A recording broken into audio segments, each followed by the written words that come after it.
Welcome to Luca is a Billionaire, where the only thing I invest in is your answers. In this video, I will explain how to make condensed coffee. This delightful beverage is surprisingly simple to prepare at home, requiring just a few key ingredients and a straightforward process. We'll start by ensuring you have everything ready, then walk through brewing a strong coffee base. Next, we'll show you how to perfectly blend it with sweetened condensed milk for that signature creamy sweetness. Finally, we'll cover some tips for serving and enjoying your delicious creation. The foundation of great condensed coffee is a strong brew. We recommend using a dark roast coffee, as its bold flavor stands up well to the sweetness of the milk. Grind your beans to a medium-fine consistency, similar to table salt, for optimal extraction.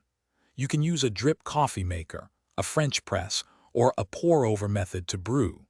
The goal is to produce about 120 milliliters, or 4 fluid ounces, of very concentrated coffee. Now for the magic ingredient, sweetened condensed milk. This is what gives condensed coffee its unique creamy texture and rich sweetness. For a standard serving, add about 2 to 3 tablespoons of condensed milk directly into your serving cup.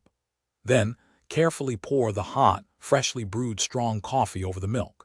It's crucial to stir the mixture thoroughly for at least 30 seconds, ensuring the condensed milk is completely dissolved and evenly distributed throughout the coffee.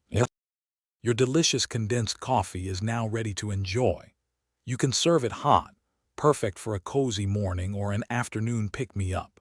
For a refreshing twist, simply add a generous amount of ice to create a wonderful iced condensed coffee, ideal for warmer days.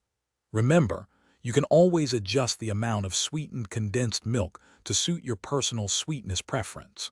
A small sprinkle of cinnamon or cocoa powder can also add a lovely finishing touch.